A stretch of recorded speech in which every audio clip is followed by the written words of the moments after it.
안녕하세요. 충남 공주에서 그림 그린 여자 김영지입니다.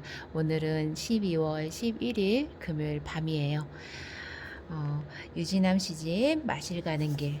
오늘이 아마 마지막 시간 될 것 같습니다. 따뜻한 시였죠. 가족애와 선생님의 따스함을 많이 볼 수 있었던 시 같아요. 넓은 리 밥 마실 길.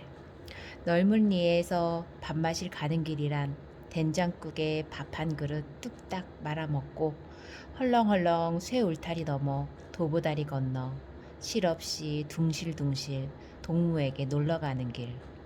오늘 저녁엔 통일이네 사랑방에 놀러가고 내일 밤엔 평화네 집 건넌방으로 몰려가 시답지 않은 얘기에도 배꼽 잡아가며 웃어주고 속상한 얘기엔 에그 저런 함께 찔끔거리다 어느새 밤 깊어 입이라도 좀 궁금해지면 남남북녀 요리조리 짝짝꿍 편을 먹고서 밤참 내기 유치라도 한판 신나게 놀다가 대동강 맥주에 한라산 소주로 섞어 마시리.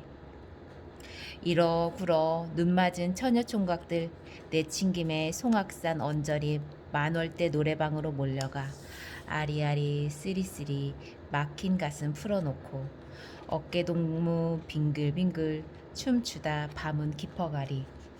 심야 택시용으로 개조된 장갑차 얻어 타고 다시 남쪽 마을로 싱글벙글 되돌아오는 동안 쟁반같이 둥근 달 둥실 떠올라 따라오면 달맞이꽃 우르르 몰려나와 반겨 안이 맞으리.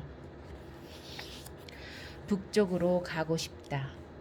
내 할아버지들의 고향은 황해도 신천군 문화면 9월산 자락 어디쯤이라는데 어려서 내 성씨가 뭐냐 어른들께서 물으실 때마다 버들유자에 보는 문화입니다. 똑똑히 대답하라고 할아버지는 수백 번 손자귀에 못을 박았었지.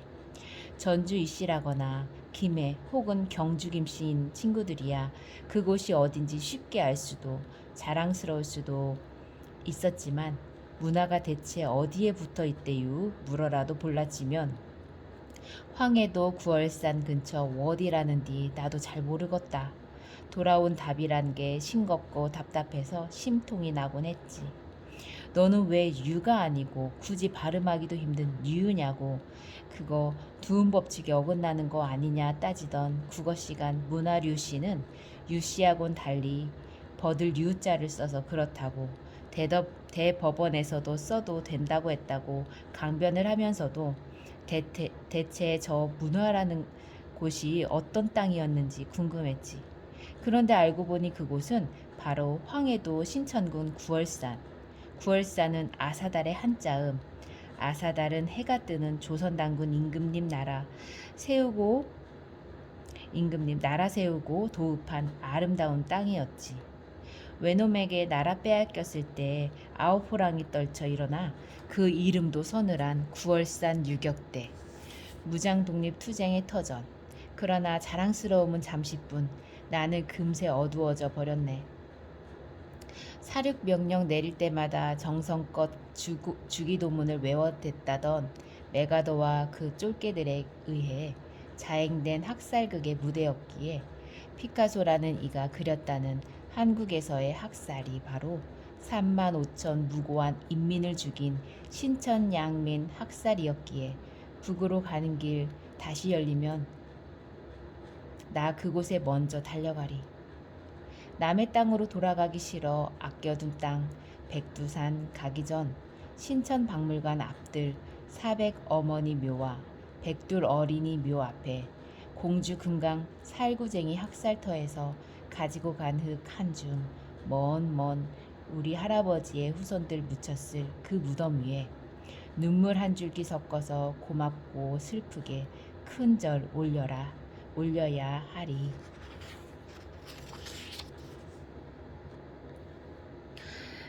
판문점 민들레 노래방에 놀러가다.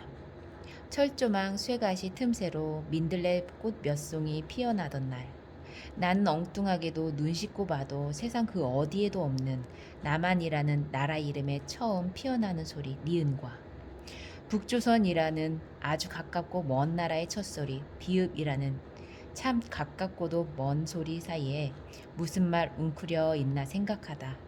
돌아오지 않는 달이나 왼종일 멍한 눈으로 바라보고 있는 바보 같은 도라산 전망대의 디귿 생각에 가슴 답답해지다가 에오라지 북으로 달려갈 준비만 하다 무릎 관절 다 녹아내린 달리고 싶은 철마의 퀭한 눈 같은 디귿에 그만 서글퍼지다가 그러다 문득 두만강 푸른 물에 노젓는 뱃사공을 노래하는 라구요의 출렁이는 푸른 리을을 발견하고는 잠시 흐뭇해지다가 아 멀다고 하면 안 되겠구나 야 하며 멋쩍게 머리 쓸어 올리던 비읍나라 지도자의 미음 닮은 얼굴 모양에 슬며시 웃어보다가 에라 모르겠다 걸음아 날 살려라 백성이고 나발이고 다 버리고 비읍나라 끝에 의주 땅으로 도망갔던 쪼다 임금 선조마저 살리려 너도 나도 널빤지 하나씩 들고 나왔다던 착한 널문리 마을 백성들 모처럼 신나 남북 지도자 함께 건널 도보다리 뚝딱뚝딱 만들고 기왕 내친 김에 남은 판자 모아 통일 노래방 하나 지었다는데 노래방 주인은 미음자를 성을 가진 이마가 훤한 할아버지라 하고 반주는 비읍 마을의 전설 미음 리을 비읍 악단 이 전속으로 맞는다는데 대동강 맥주에 한라산 소주 섞은 통일 소맥이 너무 맛있어 니은 나라에서 비읍 나라 가는 길목 필수 코스 되었다고 하는데 그 노래방에서는 낮밤 없이 대동단결 조국은 하나다 같은 참 싱그러운 건배사가 시도 없이 울려 퍼져 나오기도 하고 함께 노는 동안 슬며시 눈 맞아버린 남남북녀 북남남녀 청춘들 손잡고 도보다리 숲속으로 슬쩍 사라지기도 한다는 소문도 있다는 사이에 대하여 사이가 좋다는 말이 어떤 날에는 꼭 사이가 좁다는 말처럼 들릴 때가 있다. 사람과 사람, 나무와 나무 이런 사이에 만일 빈틈 하나 없다면 거기에 과연 무엇이 깃들 수 있겠는가? 부모 형제, 부부 같은 목숨 가까운 사이도 때론 적당한 틈바구니가 있어야 좋다. 그래야 세상 일에도 참견도 좀 하고 마음 헛헛한 벗들과 술잔 나누어 가며 꺼이꺼이 가끔씩 울어도 보지 않겠는가. 청초, 홍초, 불꽃 가득 일렁이는 식탁에 서른에 혼인기념 케이크 차려놓고 마주 앉은 다 쓴 화장품 그릇처럼 텅 비어버린 여자여. 오늘도 쓸데없는 일로 떠돌다 온 사내는 그저 혼자 속으로만 살짝 미안하다는 말 대신 중얼거려 보는 것이다. 종이컵 혁명.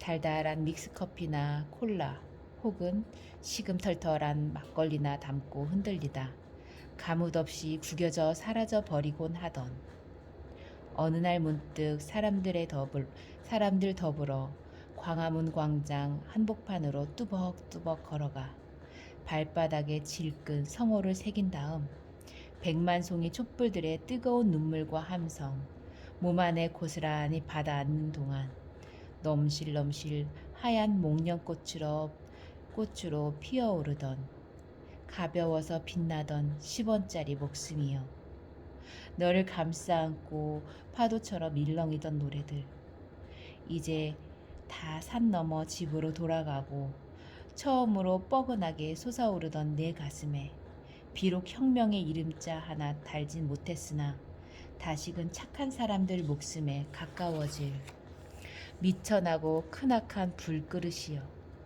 낮게 빛나던 순하디 순한 혁명이여 늙은이라는 말에 대하여 이제 막 노랗게 완성된 저생을 향하여 늙은 호박이라고 일컫는 억울한 비유는 수정되어야 한다. 푸른 수박 속 붉은 울음이 하나의 아름다운 완성이듯 익은 호박이라 부르면 안 되겠는가. 오이 또한 그럴 것이다. 고추에게는 잘 익었다 말하면서 늙은 오이라고 하면 좋겠는가. 어제도 오늘도 논으로 밭으로 하염없이 나아가는 동안 마침내 둥글게 굽은 생들에게도 어르신 참 잘 익으셨군요. 이렇게 말하면 좀 아름다울 것인가. 등나무. 춘 3월 어느 달 밝은 밤이었을 것이다. 탁 타닥 타다닥 탁 투둑 어디선가 꼭 도리개로 콩타작하는 소리가 들려왔다. 웬일인가 가만 소리를 찾아가 보니 등나무 덩굴 아래 매달렸던 씨주머니들이 앞 다퉈가며 바닥으로 뛰어내리고 있었다. 빳빳하게 달인 넥타이처럼 생긴 씨앗들이 몇 바퀴 비틀며 허공중 나는 채소 선수처럼 등을 비틀며 뛰어내리기 시합을 하고 있었다. 발 아래가 시멘트 바닥인 줄 어찌 알았는지 한 뼘이라도 더 흙 있는 쪽에 닿아보려고 제 등짝 후려치며 안간 힘 쓰는 걸 바라보다 왜 제 몸에 씨앗을 품은 것들이 저렇게 다 등이나 배를 터뜨리며 안간 힘을 쓰는 것인지 등은 왜 슬픈 것인지 생각해 보는 것이었다. 9월 한낮. 아직도 못다한 사랑이 남았던 것일까. 감나무 가지에 붙어 앉은 매미와 자두나무 몸통 꼭 껴안고 있는 매미가 누가 더 센지 겨루기를 말하고 있다. 한 녀석이 보란 듯 크게 울고 나면 이번엔 다른 녀석이 악을 쓰며 울어댄다. 엉겹결에 심판이 된 내 귀가 얼얼하다. 제 몸에 붙은 매미를 응원하려고 그러는지 자두나무가 먼저 움찔 놀라는 채를 하다 감나무는 제 몸에서 우는 매미 소리 때문에 간지러워 죽겠다는 듯이 몸을 비틀어댄다. 승부는 쉽지 않고 막 연장전에 돌입할 무렵 자두나무 옆에 서 있던 작은 밤나무에서 매미 울음소리에 놀라서 그러기라도 하듯 밤송이 하나 느닷없이 툭 떨어지고 만다. 그러자 자두나무에 붙어있던 매미가 그만 제 풀에 놀랐는지 산 쪽으로 날아가 버린다. 네 울음소리가 너무 커서 그랬던 것이라고 밤나무는 짐짓 응원을 보내려 했던 것인데 그것도 모르고 저리 주랭랑을 치고 말았으니 나는야 어쩔 수 없이 승리를 선언할 수밖에. 승리에 취한 감나무 매미 우렁찬 울음소리에 9월 하늘은 시퍼렇게 멍이 들어가고 있었다. 무인택. 사람도 인심도 가물어 터져 시들배들 말라가는 시골 동네에 번들번들 휘황한 대리석 건물 두 채나 떡하니 들어서더니만 언제부턴가 길목 여기저기에 무인텔 광고 팔랑거리고 있다. 명색이 이 나라 국어 선생이 하마 저 쉬운 뜻을 모르겠는가. 없을 무 사람인 곧 사람이 없는 집이라는 뜻이거니 그렇다면 저곳에선 과연 사람 말고 무엇이 깃든단 말인가. 기울인다는 것. 술잔 너머 얼굴 마주하고 앉은 아린벗이여. 나 또한 자네와 같이 한낱 외로운 섬이거니 온몸 기울여 그대에게 나를 따르는 법 말고 대체 무슨 수가 있어 단 한 발짝이라도 그대에게 건너갈 수 있으랴. 흐르고 머물며 더불어 가는 길. 김정숙 문학평론가 충남대학교 교수. 강흐르고. 유진남 시인의 세 번째 시집 마실 가는 길은 이전 시집의 내 몸과 가족과 일상을 중심한 밥꽃으로부터 마을 공동체와 역사로 길을 내고 있다. 몸과 밥과 길은 유지남 시인의 관심이 어떻게 집중되고 확장되고 있는가를 보여주는 상징들이다. 그렇다면 이번 시집에서 길은 어떤 모습으로 어디로 향해 나아가고 있을까? 첫 번째 길은 물길이다. 물. 그 중에서도 강은 시집 전체에 흐르고 있다. 이것은 마실 가는 길을 이해하는 데 유효한 지점이다. 시편들의 강에 직접 드러나는 사례는 드물지만 시적 대상과 의미를 구성하는 데 기여하고 있다. 주지하듯 문명은 강을 중심으로 형성되어 이어져 왔다. 지금도 변함없이 생명이 있는 것들은 강에 기대어 생존하고 있다. 강은 멈추지 않고 낮은 곳으로 흐른다. 산과 지역물과 바위들을 만나면 자신을 고집하지 않고 애둘러 흐른다. 강물의 생명력과 흐름의 애움길로 해서 사람들의 터전이 생겨났다. 우리가 오랜 세월 마을을 이루며 살아올 수 있었던 데에는 우리 곁에 강이 있었기 때문이다. 구부러진 것들이 있다. 세상에 쓸모가 있는 것들은 어디론가 살짝 구부러져 있다. 구부러진 길 안쪽에 사람의 마을이 산다. 지붕과 밥그릇은 한 통속이다. 구부린다는 건 굴복하는 게 아니다. 뭔가를 품는 것이다. 숟가락에 구부러진 힘이 사람의 목숨을 품는다. 뻣뻣한 젓가락으로 뭘 품으려면 대신 구부러진 손가락이 있어야 한다.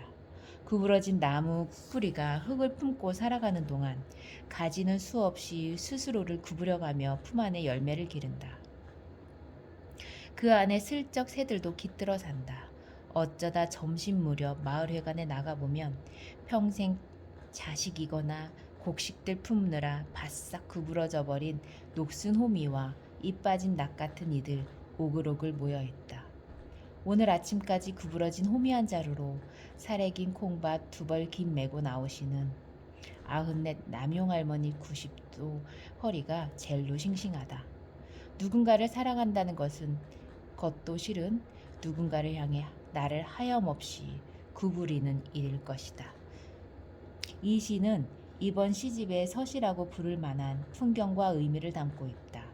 시인이 관심을 갖는 대상은 구부러진 것들로 생겨난 형상들과 그것들이 행하는 태도에 관한 것이다. 지붕과 밥그릇은 정주하는 삶을 표현하는 시어이다. 첫 연에서 사람의 마을이 산다. 는 표현이 신선하게 다가온다. 숟가락에 구부러진 힘과 구부러진 손가락이 있어야 사람의 목숨과 직선의 젓가락을 품을 수 있다. 구부러진 나무 뿌리가 흙을 품을 때 열매를 기르고 새도 깃들게 된다. 구부러져 버린 녹슨 호미와 잎 빠진 낫도 그러하고 평생 자식 뒷바라지 하느라 남용할머니의 허리도 구부러졌다. 이 모든 대상들은 누군가를 향해 하염없이 구부리는 것으로 사랑을 실천하고 있는 것이다. 대상에 대한 따뜻한 시선과 물환론적 인식을 통해 마을은 생명력 있는 공간이 된다. 여기서 바라보는 각도를 달리 보면 또 하나의 풍경을 그릴 수 있지 않을까. 공중에서 내려다보면 구부러진 강줄기와 마을을 품고 흐르고 있을 것 같은 한 가지 가능성 말이다. 흐름은 물결의 구부러짐을 만들며 멈추지 않고 앞으로 나아갈 수 있게 해준다. 시인의 구부러진다는 것에 대한 인식은 강과 마을의 공유성 내지 시원에 닿아했다. 곡선의 형상화와 그에 대한 상상력은 단절되거나 끊이지 않으려는 시간성을 상징한다.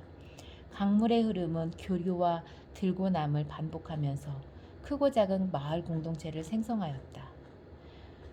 우리가 낯선 곳에 갔을 때 물 탄다고 말을 하듯이 물은 같은 지역의 사람들에게 공통의 감각과 정서로 스며든다. 한 우물에서 나온 물, 오래도록 나눠 먹으며 뿌리 맞대고 산 부비다 보면 서로의 삶 속에서 차츰 물이 스며들어 사람들 사이는 목숨처럼 가까워진다. 같은 언어와 이야기를 공유하게 되면서 경계가 생겨나고 그 사이를 통해 지역 스스로의 고유성을 지니게 된다. 이처럼 강의 흐름은 땅의 경계인 지역과 분리될 수 없는 역사 문화적 지점을 공유하고 있는 것이다. 자, 이렇게 평론글이 뒤에 되어 있고요. 하나의 시집을 쭉 읽어봄으로써 그 시에 대해서도 알게 되지만 그 작가에 대해서, 시인에 대해서도 알게 되죠.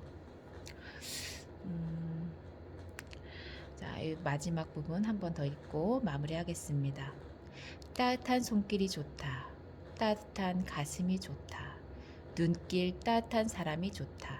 괜찮아, 괜찮아.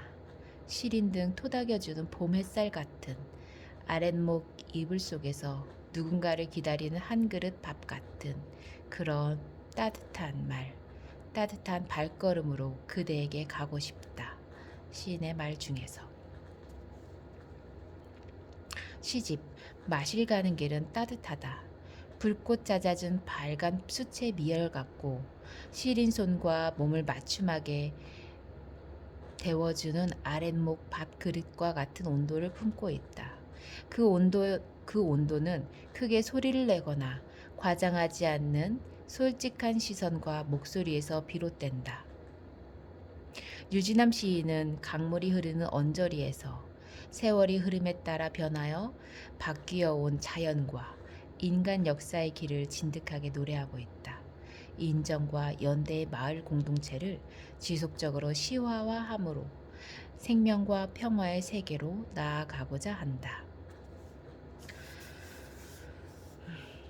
너무 감사합니다.